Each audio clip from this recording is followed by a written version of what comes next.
What if the real power behind ancient Egypt's greatness wasn't a pharaoh, a god, or a pyramid? What if the true force that held this civilization together for over 3,000 years, a span longer than the time between us and Cleopatra, was something you've even never heard of? It wasn't gold, it wasn't conquest. It was something far more invisible and far more powerful. The ancient Egyptians called it Maat. To them, it wasn't just a word. It was the law of the universe itself. And today, we're about to uncover the forgotten wisdom of Maat, the secret code that shaped one of the greatest civilizations the world has ever known. Close your eyes for a moment and imagine a civilization that lasted longer than any empire in human history. A people who built wonders that still stand after earthquakes, invasions, and the erasure of time. A culture so spiritually rooted that they built entire cities in alignment with the stars. What allowed them to thrive in the middle of a merciless desert? What kept them from collapsing into chaos when kings died, floods came, or dynasties changed? The answer was never a person.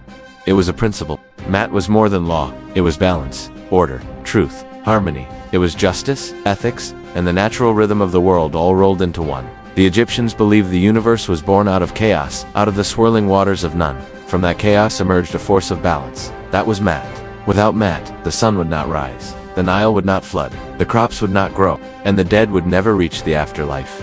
Pharaohs didn't rule for personal power. They ruled to uphold Maat. That was their sacred duty. Even the mightiest ruler was only as legitimate as his ability to maintain balance and justice.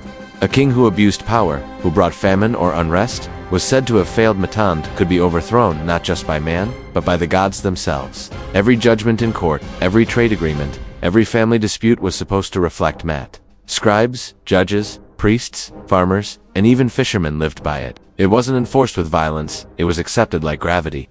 Maat wasn't something imposed, it was something believed. And in a world full of uncertainty, plagues, sandstorms, invasions, this idea gave people something unshakable to hold on to. But Maat wasn't just about the living, it governed the dead too. When an Egyptian died, they entered the hall of judgment. Their heart was placed on one side of a scale and the feather of Maat on the other. If the heart was heavy with lies, cruelty, corruption, it would tip the scale.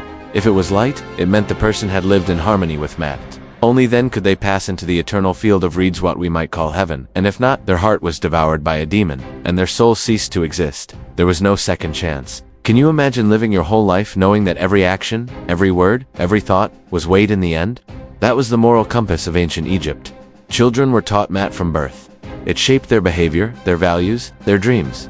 It wasn't perfect. Egypt had wars, corruption, and betrayals like any other civilization. But Maat was always the ideal, the guiding light, the North Star in a storm of human flaws. When Maat was strong, Egypt prospered, crops grew, temples flourished, art and poetry thrived.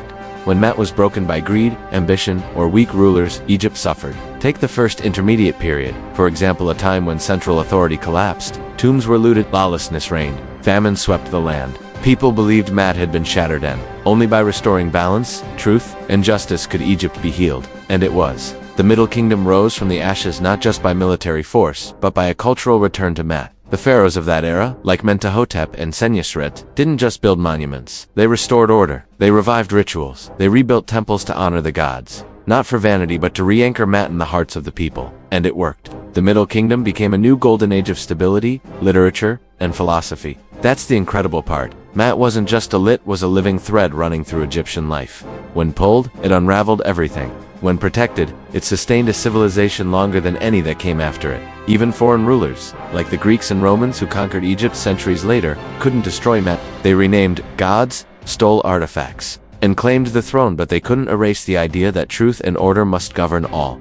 And perhaps that's why Egypt still speaks to us today. Not just through its monuments, but through its values. In a world spinning faster and faster into chaos, there's something timeless about the idea of Maat.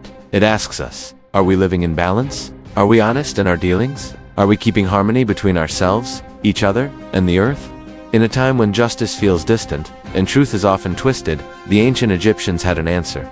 It wasn't perfect, but it was powerful, and maybe, just maybe, it's a secret we've forgotten. So the next time you see the Great Pyramid, or walk through a museum of Egyptian artifacts, look deeper than the stone. Look for Maat.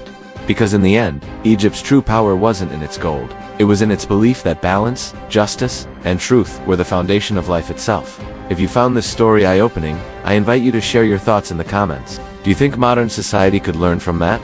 Like this video if you believe ancient wisdom still holds value today. And don't forget to subscribe for more human stories behind the empires and myths, because the past isn't just ode, it's alive.